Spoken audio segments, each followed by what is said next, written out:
오늘 함께 나눌 하나님 말씀은 여호수아 14장 1절에서 15절 말씀으로 하나님께서 함께 하시면 이라는 제목으로 은혜의 말씀을 나누도록 하겠습니다.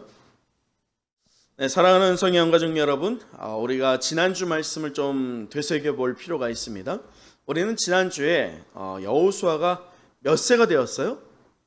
102세가 되던 그때에 하나님께서 이 고령의 여호수아에게 이 동편과 서편의 분배를 하라라고 하는 명령을 내리는 것을 우리는 살펴보았습니다. 이에 여호수아는 이 가나안 동편에 대하여서 세 지파에게 나눠줬죠. 그것이 어디예요? 르우벤, 갓, 므낫세 반 지파, 이렇게 두 지파 반에게 나눠준 바가 있습니다. 자, 이제 이 동편 분배를 마친 여호수아는 오늘 14장부터 서편 분배를 하기 시작합니다.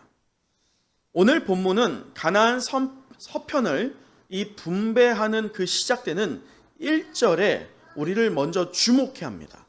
자, 우리 먼저 1절을 다시 한번 읽어보도록 하죠. 1절 말씀이에요. 시작. 이것은 이스라엘 자손이 가나안 땅에서 받은 기업 곧 제사장 엘르아살과 눈의 아들 여호수아와 이스라엘 자손 지파의 족장들이 분배한 것이니라. 자, 오늘 말씀을 보면 좀 특이한 점이 나옵니다. 뭐냐면 분명히 이 여호수아가 동편을 분배를 먼저 할 때에도 여호수아가 등장하지 않았어요. 동편 분배에 있어서 여호수아는 누구를 드러냈어요? 모세였죠. 그리고 나서 오늘 서편을 분배하는데 여러분, 우리는 너무 잘 알고 있어요. 이 서편 몇 년 동안의 전쟁입니까? 7년 동안의 전쟁이에요. 이 7년을 치르면서 그 모든 공로가 지금 누구에게 다 포커스가 맞춰져 있어요? 여호수아이죠. 그렇다면 여호수아의 입장에서 이 서편을 분배할 때 가장 처음에 나와야 되는 이름이 있다면 그것이 누구의 이름일까요? 여호수아예요. 근데 오늘 본문을 보면 여호수아가 아니에요. 전혀 다른 사람의 이름이 가장 처음에 등장합니다. 그의 이름이 무엇이라고 합니까? 제사장 엘르아살이라고 합니다. 여러분, 혹시 엘르아살이 누군지 아세요? 이 엘르아살이 누구냐? 아론에게는 3명의 아들이 있었습니다. 첫째와 둘째는 누구예요? 첫째와 둘째? 아세요? 나답과 아비우죠. 이 나답과 아비우가 죽음을 당합니다. 누구에게? 하나님께. 죽음을 당한 이유는 딱 하나입니다. 무엇일까요? 다른 불을 드렸어요. 하나님께서 제정하신 불이 있는데 그것을 효용에 따라서 또한 어떤 편리에 따라서 다른 불을 드리게 되었습니다. 곧 하나님께 불순종했죠. 그 불순종으로 인하여서 대제사장의 후계자가 되었던, 아론의 후계자가 되었던 나답과 아비우는 죽음을 당합니다. 그리고 나서 세워진 셋째가 오늘 말씀의 누구예요? 엘르아살이에요. 이 엘르아살, 마치 모세에게 동역자가 있었다면 누구입니까? 아론이죠. 그렇다면 여호수아에게 동역자는 누구예요? 오늘 말씀의 엘르아살이에요. 자, 그렇다면 우리가 10분 이해에서 동역자라고 하는데 왜 엘르아살을 먼저 높였을까? 자, 여기에는 아주 큰 영적 비밀이 한 가지가 숨겨져 있습니다. 분명히 여호수아는 서편과 동편 분배에 있어서 자기를 드러낼 만도 한데 동편 분배에서는 모세를, 또 서편 분배에서는 자기가 그 하위에 가고 엘르아살을 높입니다. 자, 이 이유가 있어요.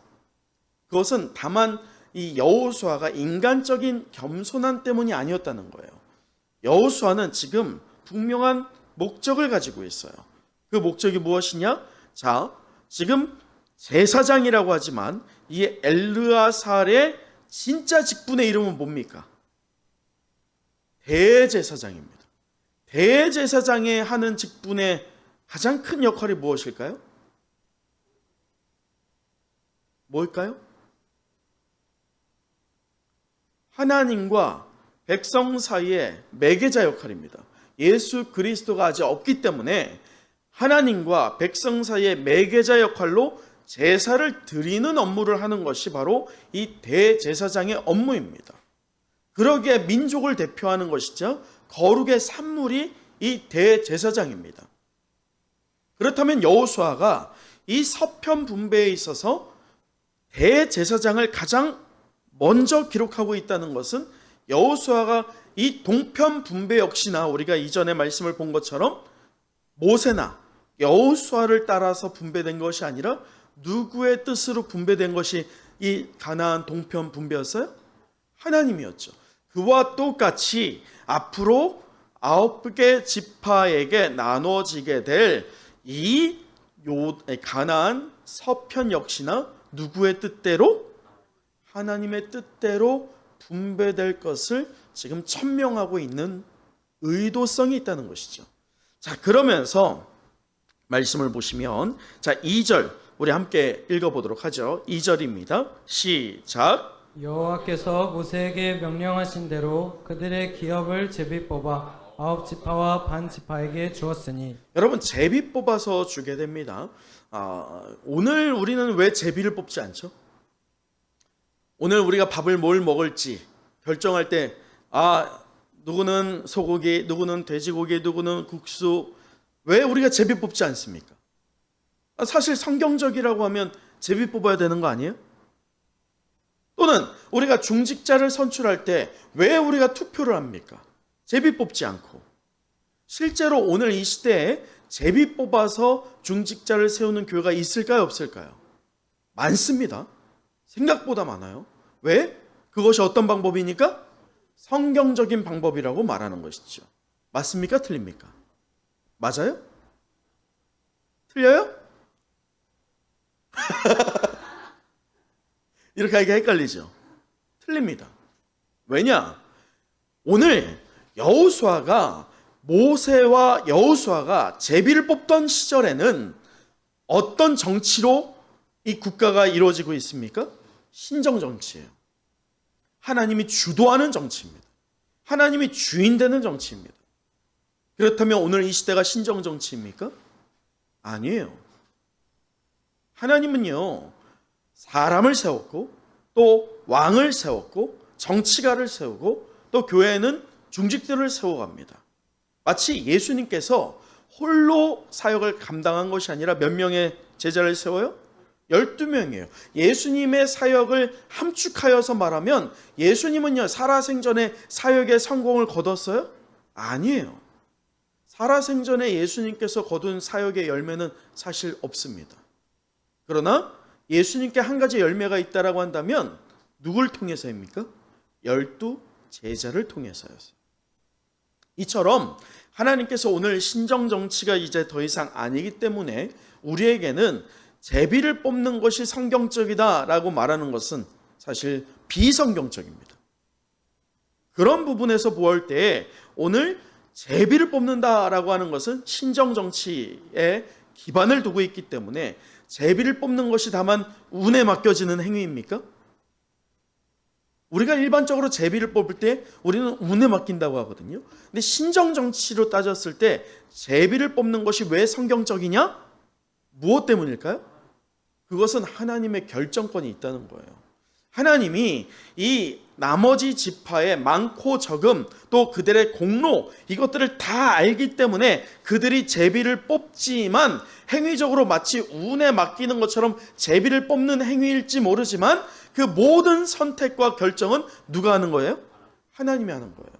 자, 그런데 오늘 이렇게 엘라살이라고 하는 이를 대제사장을 드러내면서 이 모든 것의 주체 되시는 하나님을 드러내고 있는 여호수아가 1절을 다시 보면 여호수아는 당연히 나오죠. 이 분배에 있어서. 왜냐하면 모든 것에 이 분배에 있어서 총책임이 여호수아에게 있기 때문입니다.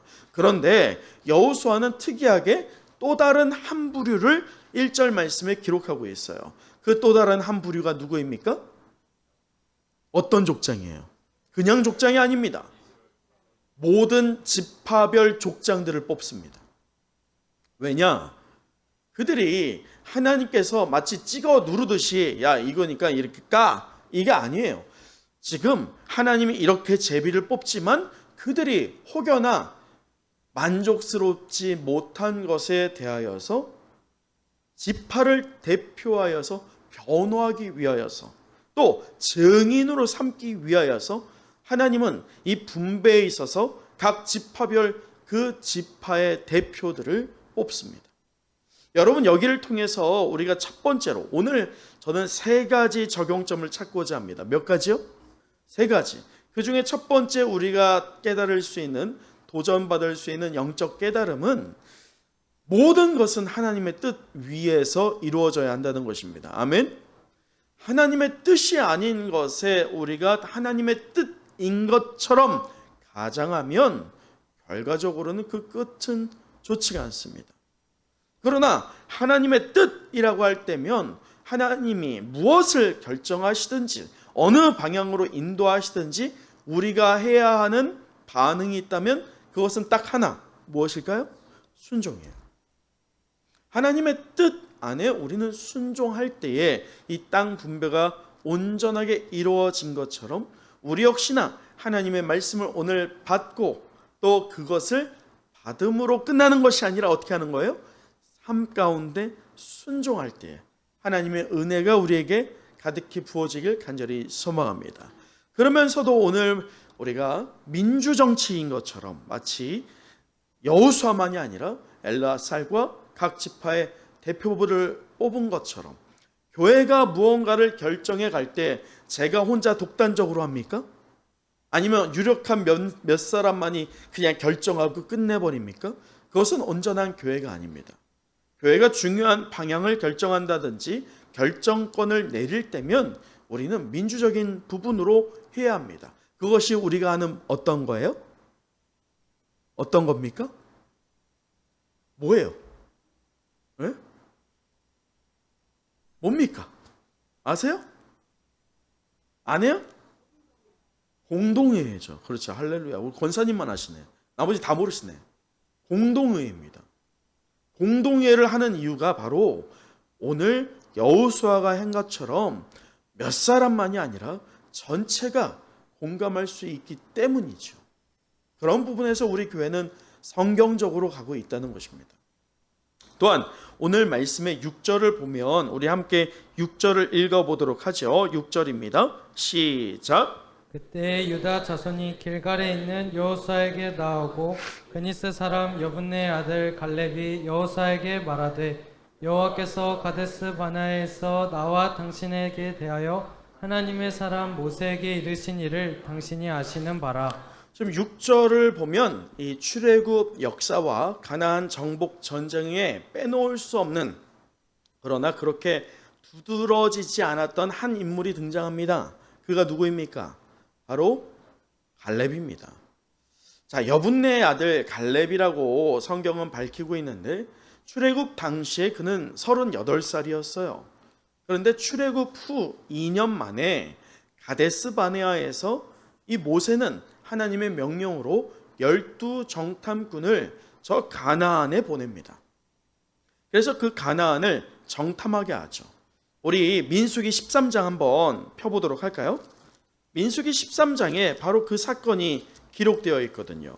근데 민수기 13장을 보면 자, 말씀에서 이렇게 기록합니다. 25절에 보면 40일 동안 땅을 정탐하고 12정탐꾼이 돌아옵니다. 자, 그런데 이 40일 만에 참으로 애썼던 자들입니다. 그들이 어떻게 오느냐? 말씀에서 보면 27절 모세에게 말하여 이르되 당신이 우리를 보낸 땅에 간즉 과연 그 땅에 무엇과 무엇이 흘러요? 젖과 꿀이 흐르는데 이것은 그 땅의 과리이다 라고 하면서 그 땅의 풍성한 과일들을 그 증거로 내밉니다. 자, 여기까지만 보면 이 12정탐꾼의 보고는 어떻습니까? 참으로 은혜스럽죠. 이 40일 동안 파송하고 기다리고 있던 이스라엘 민족에게는 와, 하나님의 말씀이 진짜였구나를 체감할 수 있는 은혜의 때였습니다. 그러나 그것은 금방 꺼져버려요. 뭐냐? 28절 보세요. 그러나 그 땅 거주민은 강하고 성읍은 견고하고 심이 클 뿐 아니라 거기서 아낙 자손을 보았으며 라고 말하죠. 여러분, 여기에서 볼 때 이들이 보고 내용에 점차 어떤 색채가 가미되고 있어요? 어두움이 있어요. 부정이 있어요. 긍정적이지 않아요. 결과적으로 무엇이라고 하느냐? 자, 말씀에 33절을 보면 32절. 이스라엘 자손 앞에서 그 정탐한 땅을 무엇하여? 악평합니다. 여러분, 그 땅을 누가 주시겠다고 했어요? 하나님이 주시겠다고 했어요. 근데 이것을 악평한다? 그렇다면 이들은 지금 하나님을 어떻게 하는 거예요? 대적하는 거예요. 하나님이 주시겠다라고 하는 것을 악평한다는 것은 하나님이 저 땅 주지 않을 거야 라고 하나님을 비방하는 것밖에 되지 않습니다. 자, 그러면서 보면 우리가 두루 다니며 정탐한 땅은 그 거주민을 삼키는 땅이요, 거기서 본 모든 백성은 신장이 장대한 자들이며. 33절 함께 읽어보죠. 시작. 거기서 네피림 후손인 아낙 자손의 거인들을 보았나니 우리는 스스로 보기에도 메뚜기 같으니 그들이 보기에도 그와 같았을 것이니라. 여러분, 여기에서 볼 때 이들이 어떻게 말합니까? 자기들을 메뚜기 취급합니다. 근데 이러한 보고 내용이 있었을 때 한 사람이 전혀 다른 방향을 제시하죠. 그것이 바로 오늘 말씀의 주인공 되는 갈렙인데, 우리 말씀에서 보면 이렇습니다. 갈렙이 뭐라고 하느냐? 우리 13장 30절 보세요. 갈렙이 모세 앞에서 백성을 조용하게 하고 이르되 우리가 곧 올라가서 그 땅을 취하자, 능히 이기리라 라고 하는 거예요. 여러분, 다수가 눈에 보이는 것이도 아니라고 할 때 믿음의 눈으로 예라고 할 수 있는 소수의 사람이 오늘 바로 갈렙과 여호수아입니다. 저는 오늘 말씀을 듣는 여러분이 바로 이 갈렙과 여호수아처럼 그 소수의 사람들 되길 간절히 소망합니다. 믿음의 눈으로 볼 때 이 육의 눈으로는 불가능으로 여겨졌던 것들이 오늘 갈렙을 보자면 믿음의 눈으로 보면서 그것을 가능으로 보게 되었어요. 저는 우리 은혜와 성령이 함께하는 은성의 모든 영가족들의 이 영안이 이렇게 넓어지기를 간절히 소망합니다. 세상의 흐름에 이리저리 휩쓸리지 않고 본질을 지키고 그리고 진리를 수호하는 우리 은성교회가 되기를 간절히 소망합니다. 근데 보세요. 자, 이렇게 말했다라고 한다면 하나님 편에서 참 즐거운 소식입니까? 아닙니까? 즐거운 소식이죠. 그런데 자, 뭐라고 하느냐? 14장 8절을 보세요. 여호수아와 갈렙이 힘을 내어서 뭐라고 하느냐? 8절. 여호와께서 우리를 기뻐하시면 우리를 그 땅으로 인도하여 들이시고 그 땅을 우리에게 무엇하시리라? 주시리라 라고 합니다. 주시리라. 지금 이들이 눈에 보이지 않는 것이지만 믿음으로 누가 그 땅을 주시겠다고 하는 거예요? 하나님이 주시겠다고 하는 거예요. 이 믿음의 고백을 합니다. 자, 그러면서 우리 9절, 14장 9절 함께 읽어보도록 하죠. 시작. 다만 여호와를 거역하지는 말라. 또 그 땅 백성을 두려워하지 말라. 그들은 우리의 먹이라. 그들의 보호자는 그들에게서 떠났고 여호와는 우리와 함께 하시느니라. 그들을 두려워하지 말라 하나. 여러분, 지금 여호수아와 갈렙이 그들은 우리의 먹이라. 이 개역 한글판에서는요, 그들은 우리의 밥이다 라고 표현했어요. 여러분, 얼마나 놀라운 믿음의 고백입니까? 10명이 선동하고 있어요. 악평을 하고 있습니다. 그럴 때 이 2명만큼은 하나님 마음에 합한 보고를 하고 있습니다. 그러면서 그들은 우리의 밥이다, 먹이다 라고 그렇게 외치고 있죠. 참 은혜스럽죠. 여러분, 그렇게 할 수 있어요? 다수가 아니라고 할 때 믿음의 눈으로 예라고 할 수 있습니까? 저는 여러분이 그렇게 될 줄 믿습니다. 그런데요, 이렇게 예라고 할 때면 우리에게 어떤 축복이 있어야 돼요? 하나님께서 10명 그 마음을 돌이키고 또 2명 되었던 우리를 높이 세워주셔야 되지 않겠어요? 근데 말씀 보세요. 14장 10절. 온 회중이 그들을 돌로 치려 하는데 라고 하죠. 여러분, 세속적인 교회가 됐을 때면요, 교회에서 하나님의 말씀을 고지고대로 얘기할 때 좋아하지 않습니다. 그러나 그 교회가 세속적인 교회가 아니라 하나님 말씀을 청종하는 교회가 될 때면 우리는 분명히 하나님께서 보호하시고 인도하시는 은혜와 성령이 함께하는 은성교회가 될 줄 믿습니다. 오늘 우리가 도전받을 수 있는 그 두 번째가요, 바로 이것이에요. 오늘 이 갈렙은요, 분명히 나이가 많았어요. 어떻게 많았어요? 자, 말씀 보세요. 오늘 본문으로 다시 돌아와서요, 오늘 성경을 왔다 갔다 하는데 본문에 돌아와서 우리 본문의 14장 10절을 보면 이렇습니다. 이제 보소서, 여호와께서 이 말씀을 모세에게 이르신 때로부터 이스라엘이 광야에서 방황한 이 몇 년? 45년. 사실은 40년이에요. 근데 여러 가지 약간의 오차가 있지만 실제로는 40년, 그리고 정복전쟁의 7년입니다. 그 세월이 지나고 나서 현재 갈렙의 나이가 몇 세입니까? 85세입니다. 그 85세 되었던 갈렙이에요. 근데 이 갈렙이 고령이 되었는데, 이 갈렙이 가나안 서편의 분배가 시작되는 그 시작점에 여호수아에게 찾아왔다는 거예요. 자, 말씀에서 보면 우리 어떻게 됩니까? 6절을 보세요. 그때에라고 하죠. 그때가 이 분배, 서편을 분배하는 그 시작이거든요. 그 시작은 바로 유다 지파에서 시작되는데, 유다 자손이 길갈에 있는 여호수아에게 나오는데 그 대표가 지금 누구라는 거예요? 갈렙이라는 거예요. 근데 이 갈렙이 지금 나와서 85세가 되면서 기업을 요구합니다. 자, 기업을 요구하고 있는 이 갈렙인데, 갈렙이 요구하고 있는 기업, 그 땅의 이름이 무엇입니까? 그것이 헤브론이에요. 자, 그렇다면 우리가 왜 헤브론일까? 여기에서 두 번째 영적 교훈이에요. 어떠한 상황에도 약속을, 하나님이 맺으신 그 약속을 저버리거나 떠나지 않으면 하나님은 분명히 그 약속을 성취하신다는 것입니다. 왜냐? 자, 우리 오늘 민수기 계속 보는데, 민수기 다시 14장 와보세요.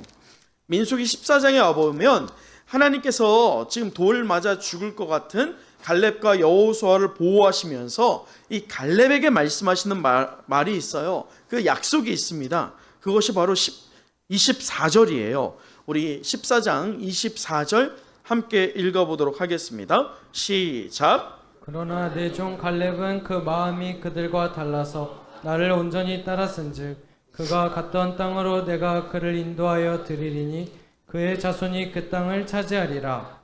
여러분, 지금 갈렙은 믿음으로 붙잡고 있어요. 몇 년 동안요? 45년 동안.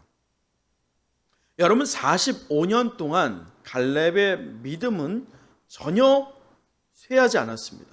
그의 육체는 쇠해졌죠. 그러나 그의 믿음만큼은 청년의 믿음과 또 같았다는 거예요. 근데 이 갈렙이 지금 하나님의 약속을 믿고 있는데, 이 하나님의 약속이 무엇이에요? 하나님이 그 땅을 너에게 주겠다라고 하는 거예요. 그런데 잘 보세요. 민수기 14장 24절. 갈렙에게 주겠다는 거예요? 누구에게 주겠다는 거예요? 다시 읽어봅니다. 자, 24절 시작. 그러나 내 종 갈렙은 그 마음이 그들과 달라서 나를 온전히 따랐은즉 그가 갔던 땅으로 내가 그를 인도하여 드리리니 그의 자손이 그 땅을 차지하리라. 갈렙에게 주겠다는 거예요? 누구에게 주겠다는 거예요?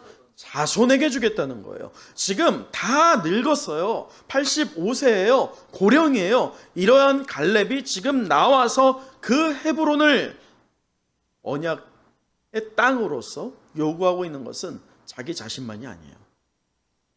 자기 후대를 위함이었습니다. 자, 이것이 바로 하나님의 약속을 믿는 믿음의 근거였기 때문일 줄 믿습니다. 여러분, 우리 은성교회에 우연히 세워진 거 아닐 줄 믿습니다. 하나님께서 분명히 때에 따라서 우리를 먹이시고 입히시고 우리를 인도하시는 분이실 줄 믿습니다.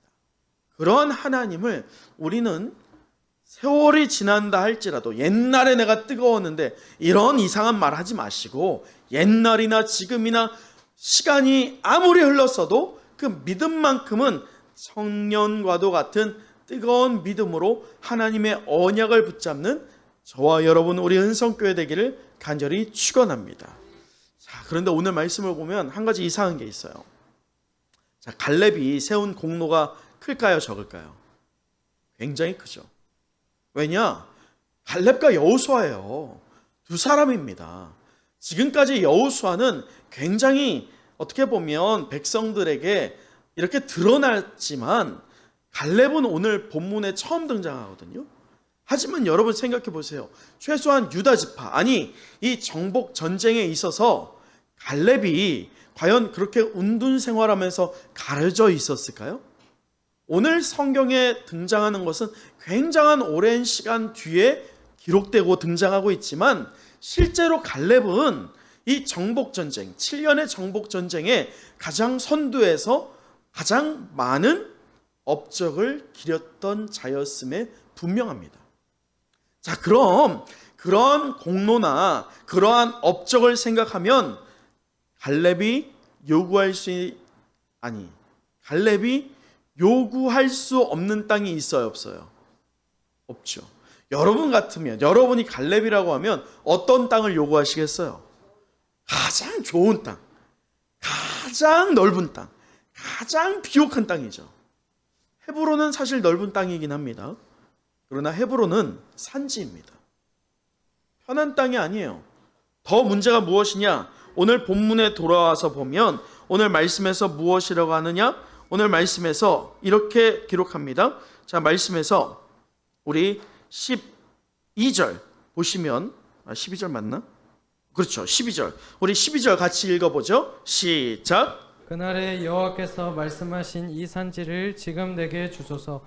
당신도 그날에 들으셨거니와 그곳에는 아낙 사람이 있고 그 성읍들은 크고 견고할지라도 여호와께서 나와 함께 하시면 내가 여호와께서 말씀하신 대로 그들을 쫓아내리이다 하니. 여러분 보세요. 지금 말씀을 자세히 보면 사실 여호수아가 이 7년 동안의 전쟁에서 승리를 거뒀습니다. 그래서 굵직굵직한 승리는 이미 거둔 바가 있어요. 그 과정에서 이미 이 이방인 곧 가나안 족속들이 내몰아진 지역이 있을까요, 없을까요? 있죠. 편한 지역들이에요. 이미 그 땅은 가나안이 없어요. 있다 해도 잔존 세력이어서 쉽게 몰아낼 수 있는 곳이 이미 있습니다. 그런데 유독 갈렙은 아낙 자손들이 여전히 있는, 그리고 헤브론이라고 하는 그곳이 이 고지대에 있기 때문에 요새와도 같아요. 그것을 점령한다는 것은요, 반드시 피를 볼 수밖에 없어요. 위험이 따를 수밖에 없습니다. 그런데도 불구하고 다른 땅이 아니라 지금 가장 위험하고 가장 험준하고 가장 두려움이 예상되는 어떤 땅을 요구하고 있어요? 헤브론을 요구하고 있다는 거예요. 이상하지 않으세요? 좀 좋은 땅 요구할 만한데 왜 그럴까? 여기에서 두 번째 아주 중요한 영적 비밀이 있어요. 그것은 바로 오늘 본문의 14절입니다. 14절을 보면 헤브론이 그니스 사람 여분네 아들 갈렙의 기업이 되어 오늘까지 이르렀으니 라고 한 이후에 갈렙에게 헤브론을 주거든요. 결국 이 믿음의 사람이었던 갈렙이 지금 자기의 힘이 아니라 누구의 힘으로 그 땅을 정복할 것을 지금 선언하고 있어요? 하나님께서 나와 함께 하시면이라고 하는 가정법이지만 열렬한 소망을 두고 하나님 나와 함께하여 주시고 우리 지파와 함께하여 주시옵소서. 그래서 우리가 승리하는 것이 아니라 누가 승리하는 거예요? 하나님이 승리하게끔 보여주세요 라고 고백하고 있는 이 갈렙이에요. 그 믿음의 대가, 믿음의 반응으로 하나님은 갈렙의 소망대로 헤브론을 갈렙에게 또 유다에게 붙여주시는데, 이 헤브론에 대해서 왜 그토록 갈렙이 집착했느냐? 자, 말씀의 15절. 헤브론의 옛 이름은 기럇 아르바라 라고 합니다. 여러분, 이 기럇 아르바가 상당히 중요합니다. 왜냐? 이 기럇 아르바는 곧 600년 전으로 올라갑니다. 600년 전에 누구 때로? 아브라함 때로 올라갑니다. 아브라함이 가나안한 땅을, 이 젖과 꿀이 흐르는 땅을 하나님께서 누구에게 주시겠다라고 약속하셨어요? 아브라함에게 주시겠다고 했죠. 그런데 가나안 땅에서 아브라함이 기껏 자기 돈 주고, 몰아내고 아니에요. 돈 주고 산 땅이 어디냐? 산 땅도 아니에요. 산 곳이 어디냐? 막벨라 굴입니다. 그 막벨라 굴 외에는 가나안 땅에 요만큼의 땅도 얻은 바가 없는 게 바로 아브라함입니다. 근데 이 막벨라 굴에 누가 안치가 되었어요? 그의 아내 사라가 안치가 되었고, 그리고 그의 아들 이삭과 그리고 그의 손자 야곱까지도 안치가 되었어요. 이것이 무엇을 말합니까? 이 헤브론, 곧 기럇 아르바는 최소한 이 이스라엘 민족 안에서 이해할 때면 이 땅은 어떤 땅이냐? 바로 마음의 고향과도 같은 땅이요. 그리고 하나님의 기름 부으심이 있는 비전의 땅이었던 거예요. 왜냐? 하나님은요, 아브라함을 통해서 막벨라 굴 하나만을 사게 했어요. 근데 그것을 살 때에 아브라함의 마음이 어땠는지 아세요? 저 땅을, 하나님께서 분명히 동서남북을 바라보라, 저 땅을 너에게 다 주겠다라고 하였지만 결국 그의 손에 딱 들어왔던 것은 다만 어떤 땅? 막벨라 굴 하나. 하지만 이 작은 땅이지만 이 작은 땅을 하나님의 약속을 믿음으로 나의 때에는 이 비록 이 작은 땅일지 모르지만 나의 후대, 하나님께서 나의 백성들, 나의 자손들을 이 바다의 모래알처럼 많게 하시겠다고 했는데 그 자손들이 이 땅을 취할 것이다라고 하는 믿음으로 샀던 것이 바로 어떤 땅이다? 막벨라 굴이고 그것이 바로 기럇 아르바입니다.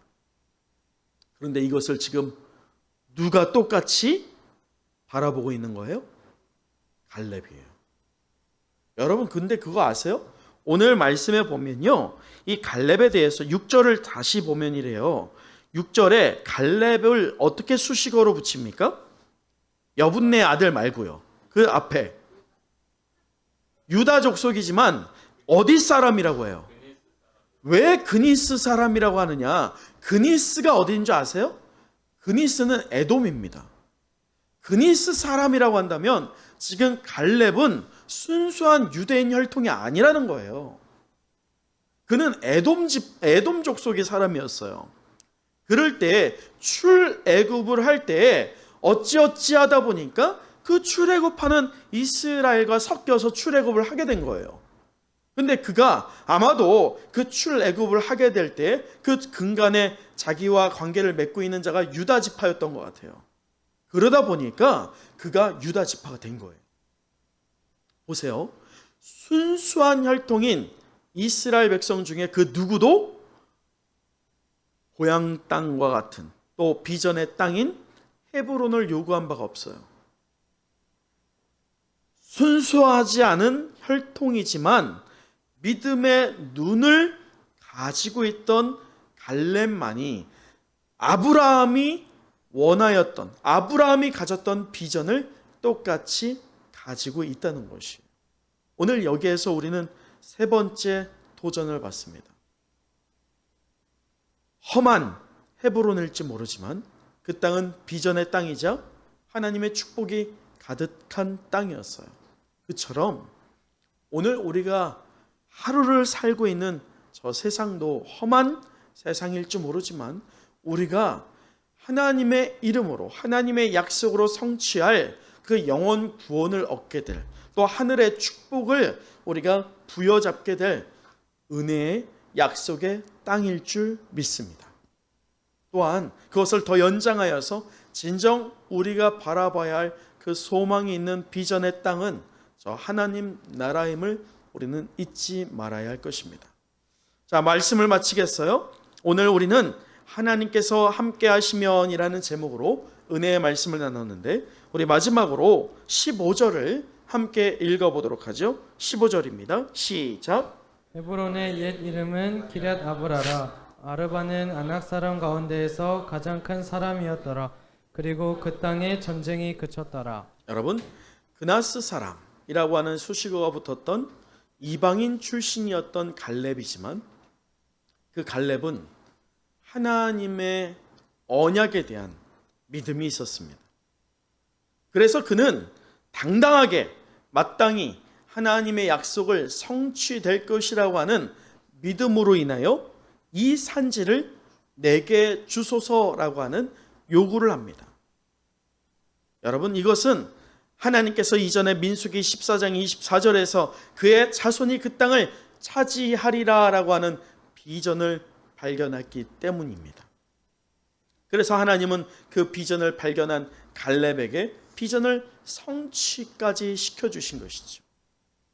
저는 육신의 한계를 믿음으로 극복한 이 청년 신앙, 또 전투적인 신앙을 소유했던 갈렙처럼 저와 여러분이 동일한 믿음을 소유하기를 간절히 소망합니다. 여러분, 육체의 나이가 우리의 신앙을 결정하는 게 아니에요. 우리의 믿음이 우리의 신앙을 결정합니다. 지금 여러분 나이가 많다고 그렇게 생각하세요? 몸이 건강하지 않다고 그렇게 생각하시나요? 아닙니다. 하나님께서는요, 몇 사람이 아니라 전부가 다, 우리 교회 모든 은성의 영가족들 모두가 다가 갈렙이 되기를 요구하십니다. 그래서 오늘 이 시간 우리가 말씀에 도전하여서 하나님께서 우리와 함께 하실 때 능히 비전을 성취하게 될 줄 믿습니다. 하나님이 우리와 함께 하실 때 능히 하나님께서 열매를 맺게 하실 줄 믿습니다. 라고 하는 믿음으로 우리가 함께 손에 손을 잡고 앞으로 한 걸음 한 걸음 내디뎌 아름답고 선한 열매와 또한 영혼 구원의 열매를 취하게 되는 은혜와 성령이 함께하는 은성교회 되길 간절히 축원합니다. 기도하겠습니다.